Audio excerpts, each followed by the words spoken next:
Welcome to TG24 TV. నేను సుమలత. హనుమకొండ జిల్లా ధర్మసాగర్ మండలం నారాయణగిరి గ్రామంలోని జిల్లా పరిషత్ ఉన్నత పాఠశాలలో కాంగ్రెస్ ప్రభుత్వం ప్రతిష్టాత్మకంగా నిర్వహిస్తున్న 99 రోజుల ప్రజాపాలన ప్రగతి ప్రణాళిక సమావేశ కార్యక్రమాన్ని గ్రామ సర్పంచ్ పుట్ట రేణుక ఆధ్వర్యంలో ఘనంగా జరిగింది. ఈ కార్యక్రమానికి ముఖ్య అతిథిగా హాజరైన ఎమ్మెల్యే కడియం శ్రీహరి మాట్లాడుతూ గణపూర్ నియోజకవర్గ అభివృద్ధి తన లక్ష్యమని పేర్కొన్నారు.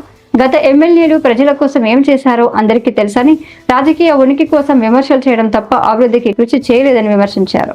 తాను మాత్రం పేద ప్రజలకు న్యాయం చేయడం, అభివృద్ధి పనులు చేపట్టడం మాత్రమే తెలుసునని అన్నారు. నియోజకవర్గంలో గుడిసెలు, రేకుల ఇళ్లు, టార్ఫాలిన్ షెడ్లలో నివసిస్తున్న పేదలను గ్రామాల వారీగా ప్రత్యేక సర్వే ద్వారా గుర్తించి రాజకీయాలకు అతీతంగా అర్హులైన ప్రతి పేద కుటుంబానికి ఇందిరమ్మ ఇల్లు మంజూరు చేసే దిశగా ఒక విప్లవాత్మకమైన ప్రయత్నం చేయబోతున్నాను అని ప్రకటించారు. ప్రభుత్వ పథకాల కోసం ఎవరికి ఒక్క రూపాయి ఇవ్వాల్సిన అవసరం లేదని, తన 32 ఏళ్ల రాజకీయ జీవితంలో ఎప్పుడూ అవినీతికి తావివ్వలేదని స్పష్టం చేశారు. అభివృద్ధి, పారదర్శకత, పేదల సంక్షేమమే తన రాజకీయ ధ్యేయమని పేర్కొన్నారు. ఈ సందర్భంగా ఇందిరమ్మ ఇళ్ల లబ్ధిదారులకు కమ్యూనిటీ హాళ్లు, మహిళా కమ్యూనిటీ హాళ్ల మంజూరు పత్రాలను పంపిణీ చేశారు. కార్యక్రమంలో Narayanagiri sarpanch Putta Renuka, Mupparam sarpanch Guntipalli Renuka, housing PD Siddharth Naik, PREE Saidul Reddy, PRDE Srinivas, tahsildar, MPDO, వివిధ గ్రామాల సర్పంచులు, ప్రజాప్రతినిధులు, మండల సమన్వయ కమిటీ నాయకులు, వల్లపురెడ్డి రామరెడ్డి, నాయకులు, కార్యకర్తలు, లబ్ధిదారులు, గ్రామస్తులు తదితరులు పాల్గొన్నారు.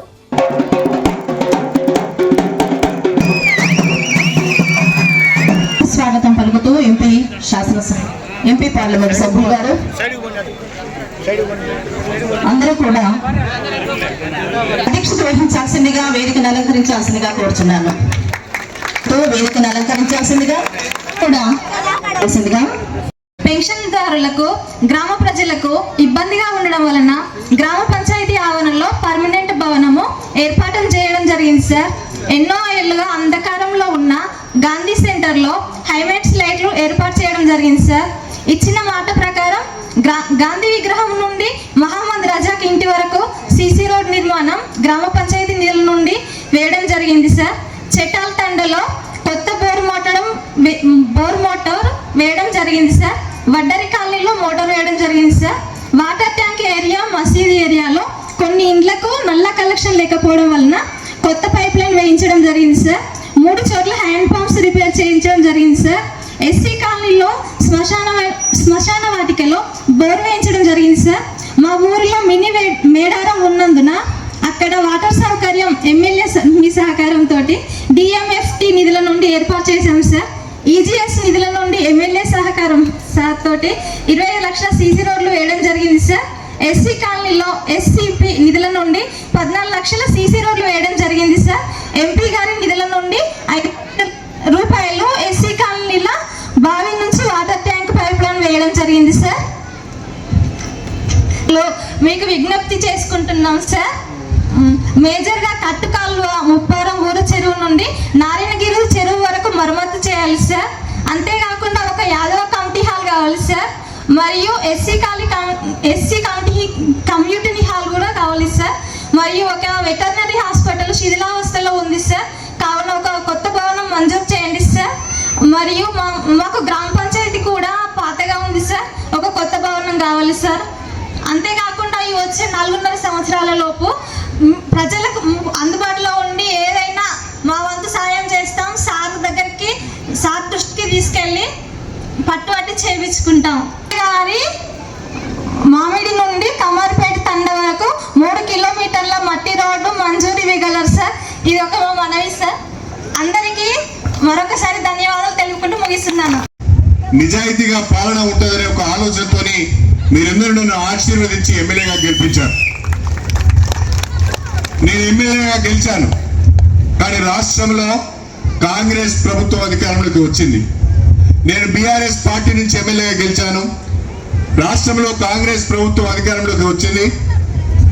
ప్రతిపక్షంలో కూర్చోవలసిన పరిస్థితులలో నేను ఈ నియోజకవర్గ ప్రజలకు ఇచ్చిన హామీలను, గ్రామ ప్రజలకు ఇచ్చిన హామీలను, అభివృద్ధి సంక్షేమ కార్యక్రమాలను ఏ రకంగా చేయాలి, ప్రతిపక్షంలో ఇది సాధ్యం కాదు అని ఆలోచిస్తున్న పరిస్థితులలో స్వయంగా ముఖ్యమంత్రి గారే ఫోన్ చేసి 100 కోట్లతోటి వివిధ అభివృద్ధి పనులకి గానీ మనకి డబ్బులు ఇవ్వడం జరిగింది. మనందరికీ తెలుసు 20 ఏళ్లలో స్టేషన్ గన్పూర్ ఎంత వెనక్కి వెళ్ళిందో అంతే వేగంగా ఈ 2 సంవత్సరాల్లో ముందుకెళ్తుందని మీరందరూ మీ కళ్ళారా చూడొచ్చు. మాటలే కాదు చేతల ప్రభుత్వం అని మీ అందరు తెలియజేసుకుంటున్నా.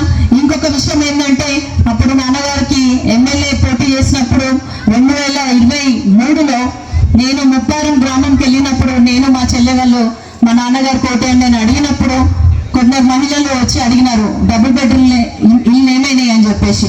ఆ రోజు నా దగ్గర సమాధానం లేదు. కానీ నేను ఒకటే మాట చెప్పిన, మీరు కడియం షేర్ గారిని గెలిపించండి, తప్పకుండా ఇల్లు ఇచ్చే బాధ్యత అర్హత ఉన్న వాళ్ళకి పార్టీలకు అతీతంగా, కులాలకు అతీతంగా, మతాలకు అతీతంగా ఎవరైతే పేదలు ఉంటారో వాళ్ళకి తప్పకుండా ఇల్లు ఇస్తామని చెప్పిన. ఖచ్చితంగా నా అదృష్టం బాగుంది కాబట్టి, దేవుడు దీవించింది కాబట్టి ఒక ఎమ్మెల్యే బిడ్డగానే కాకుండా ఒక ఎంపీగా కూడా నేను మీకు ఇంద్రమ్మ ఇల్లు ఇచ్చే దాంట్లో పాల్గొనడం నా అదృష్టంగా కూడా భావిస్తున్నా. ఆ రోజు రాత్రి నేను ముప్పారం గ్రామ ప్రజలకు ఏదైతే మాట ఇచ్చిందో అది నిలబెట్టుకున్నందుకు ఈ రోజు కూడా ముప్పారం గ్రామంలో దాదాపు 5 ఇంద్రమ్మ ఇళ్ళకి ఇవాళ గృహప్రవేశం జరిగింది. అవన్నీ కూడా ఎంత బాగున్నాయి అంటే నిజంగా పేదల కళ్ళల్లో సంతోషాన్ని కలిగించడానికి కాంగ్రెస్ ప్రభుత్వం ఎంత కోసమైనా ఎంత త్యాగమైనా చేస్తుంది. మీ సంక్షేమ పథకాలు మీకు అందిస్తూనే అభివృద్ధిని కూడా అంతే వేగంగా మీ దగ్గరికి తీసుకొస్తాయని మీ అందరికీ తెలియజేసుకుంటున్నాను. మీ అందరికీ తెలుసు కాంగ్రెస్ ప్రభుత్వం అంటే ఇందిరమ్మ రాజ్యం.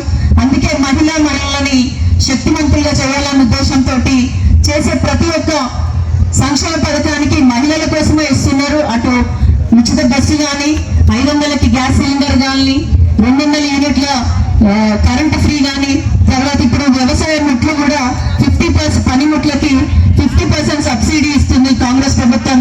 కానీ దాని అంతటి కూడా మీ అందరికి ఇంకొక విషయం ఏంటంటే ఐకేపీ సెంటర్లో ధాన్యం కొనుగోలు చేసే సెంటర్లకు కూడా మహిళల్ని ఓనర్లను చేశారు. ఇప్పుడు హాయ్ అండి, నేను మీ Satyasri. Please do subscribe TG24 TV.